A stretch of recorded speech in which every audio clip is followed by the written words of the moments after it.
Warning, this content is for entertainment and educational purposes only. This video is brought to you by First Detachment Nutrition. Battle tested, expert formulated. Use discount code AB10 at checkout for 10% off. Hey guys, Big Paul here today, and we are going to take a trip down memory lane back to the good old 90s and talk about 90s bodybuilding and steroid cycles. I was in my 20s in the 90s. I'm dating myself here for you young guys. You don't know how good you have it now. You live in the golden age of PED information. We couldn't find anything back then. And it was crazy. It was like whispers in the gym, stuff that you heard about. You'd have to know somebody who knew how to do things. And that's how it worked back in the 90s. There was no internet. There was no Instagram. There was no YouTube. There was no message boards. It was a very, very different world. And I'm going to talk about all this in just 1 second.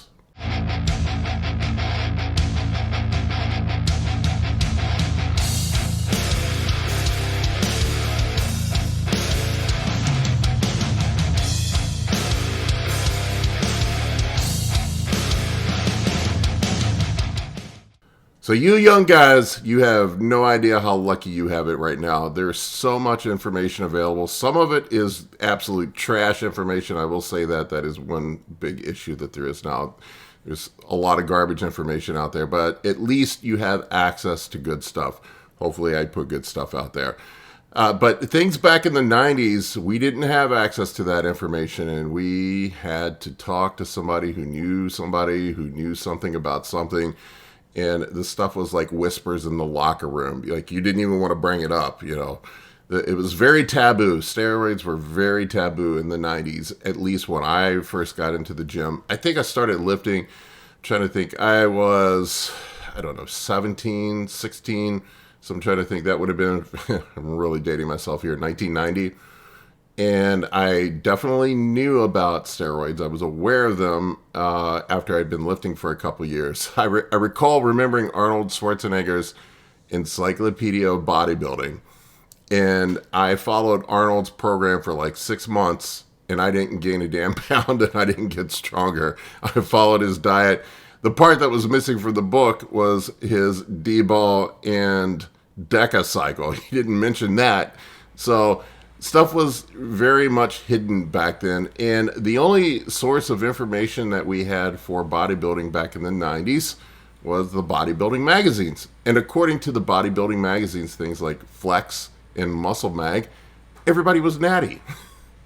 They never talked about steroids. It was all about the fake supplements that they were taking back then. I remember the Cybergenics steroid replacement system. Any of you guys that were around back then, you'll remember that one. What a crock of BS. And it was super expensive. And no, I didn't get big from taking steroids. I took Cybergenics. And this is the type of crap that bodybuilders were spewing back then. I see guys now get upset when dudes lie about their doses. Guys back then didn't even admit that they were taking anything. It was all Cybergenics and chicken breast. Anyway, I remember later on down the road, I talked to a guy in the gym who introduced me to D-ball. He told me about D-ball, and D-ball is what makes you huge, and that what made Arnold Schwarzenegger huge. I also remember later on finding some of these different books that people made about steroids in the back of the magazines. They had like these classified ads in the back of magazines for wild stuff. I remember there was a book I bought called the Steroid Bible. I still have it upstairs in my house somewhere locked away.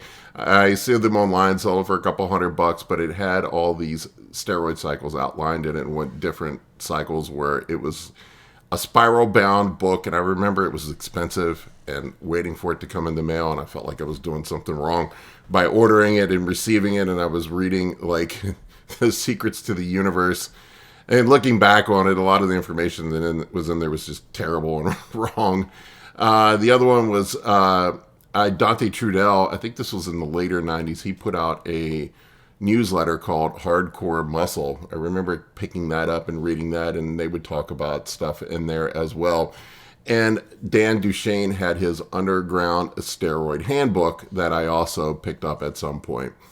All of the information back then was very rudimentary to what you have available to you now.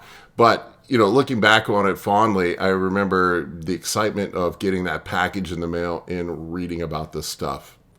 So in the 90s, we had limited options for gear. There wasn't a lot of stuff available. It was basically what some bro at the gym had left over in his gym bag, and you would maybe pick it up from him if you befriended somebody. There wasn't like some source that you could go to get stuff. It was just all very hush-hush. In the back of the locker room, you had to know somebody who was willing to share a little bit of D-ball or whatever with you. One of the things that's really wild to think back about, that there was no estrogen management really back in the 90s. There were no AIs. Tamoxifen was available back then, but nobody I knew of even talked about it or used it. Probably on the pro level it was being used. So really at the gym it was just whatever we could get our hands on, and it wasn't a lot of stuff that was available. It was mostly things like Deca, D-ball, Anadrol, maybe some Winstrol. Mostly what I saw going around was Test, Deca, and D-ball. That was really, really it. And some Anadrol here and there. GH, I didn't even know about GH until the 2000s. I know pros were running it at the time in very limited doses because it was incredibly expensive at that time. But we didn't know about it at the local amateur level at the gym. Nobody knew anything about GH. Same thing with insulin. Insulin was not around. I know the pros were also running Parabolin, which is Trenbolone. Nobody knew about Trenbolone. I never heard of Tren until the early 2000s. And same thing with insulin. I know Milos had some guys running insulin, but I think that was only at the pro level, and that information wasn't shared down the ranks. I didn't know of anybody or hear of anybody running insulin back then. It just wasn't even a thing. Cycles were very, very, very simple back then. I remember one friend I had would take a trip down to Mexico once a year to stock up, and then he would come back and, he would have his stock for the year. And it was usually just very simple stuff like running Test and D-ball. Nothing crazy.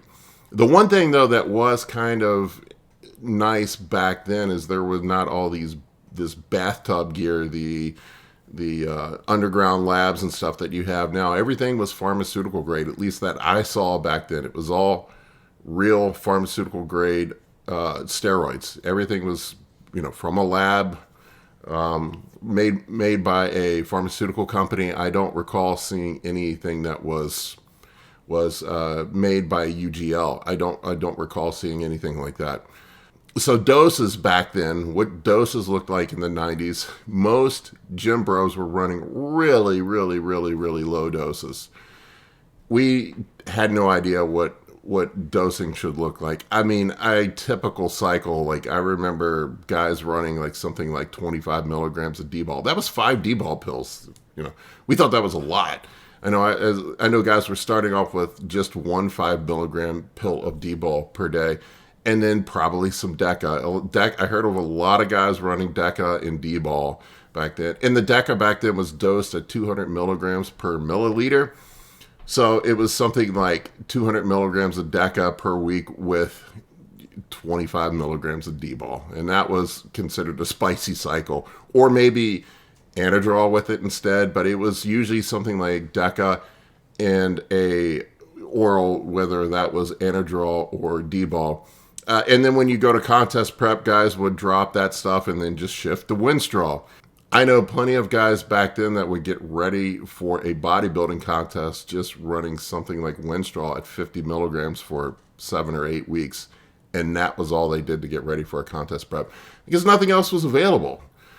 So there were no AIs available during the 90s. So you had really no choice with estrogen management. The only way that you could get dry was to use a DHT compound.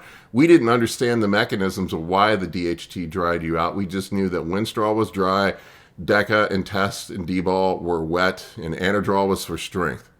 That's how rudimentary things were. And those were really our options that we had at the gym bro level. Now, the pros were doing a lot different stuff.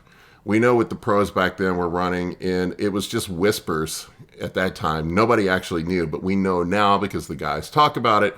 I've heard Dorian talk about his cycles. I think, I heard him say on some podcast that he was running like 1.5 grams, something like 750 milligrams of test and 600 milligrams of Deca with some D-ball on top of it. That was like Dorian's off-season cycle from what I recall. So like 1.5 grams or maybe a little bit more than 1.5 grams. When you think about it, it makes sense because Sustanon came dosed in the 250 milligrams per milliliter ampules. So he would take 3 of them a week, Monday, Wednesday, Friday, or every other day. I don't know. So it would end up being a little bit more.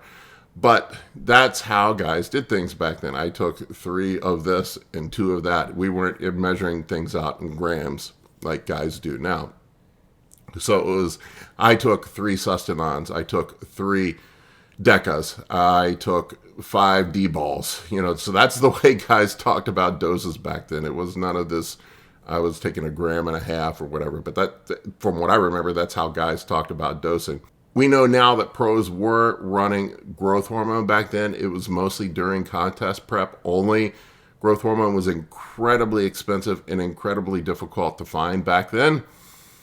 We know that some pros were running insulin. Probably that's why its size shot up, and that was from Milo Sarchev. As far as I know, he was the first guy to really bring insulin to the game. I think he was the one that pioneered it. I could be wrong about that, but that's what I recall hearing. But none of us at the local gym bro level knew anything about that during the 90s. Cycle lengths. Now, everybody I knew back then would cycle on and off. There was this dogma that you had to take off as long as you were on, and nobody knew anything about PCT. None of that was done in the 90s from what I recall. There was no AI to control estrogen rebound. So you would cycle, a typical cycle back then would be 12 weeks on, 12 weeks off. That's what I heard. That was the typical way that people ran things. I'm going on for 12 weeks. I'm taking off for 12 weeks. And then you would completely crash and lose everything, feel like shit. We didn't know why. But now we know that that is not the optimal way to do things. But that was the sort of gym bro philosophy back then. I never heard of anybody. You were crazy if you ran more than 12 weeks. I never heard of anybody running more than, maybe... I never heard of anybody running more than like 750 milligrams of gear in a week. So it might be something like 250 milligrams of test, 200 milligrams of Deca, or if you're really crazy, 500 milligrams of test, 200 milligrams of Deca, and like 25 milligrams of D-ball a day. Or at most 50 milligrams of D-ball a day. So something like 1 gram, that was like the upper limit. You were a badass if you were running a cycle like that in the 90s. That was a high-end cycle for a local gym bro back in the 90s. I don't recall anybody running more than that back then. And you would do it your 12 weeks on, your 12 weeks off, and that was it. That was really basic how dudes did it back then. Things have changed a lot now, so I hope you guys enjoyed this trip down memory lane. I want to give a quick shout-out to my sponsor, First Detachment Nutrition. Their information is in my video description. If you want to support me, you can support First Detachment. Head over there. Check out their awesome supplements formulated by the man himself, Justin Harris. Use the discount code AB10 for 10% off at checkout. Rock on, guys. Thank you for watching. For coaching or consultations, head over to www.anabolicbodybuilding.com to book your spot today. I can help you with optimizing hormones, fat loss, muscle gain, physique, athletic performance, nutrition, and health. For more information, shoot me an email at bigp3rd@gmail.com.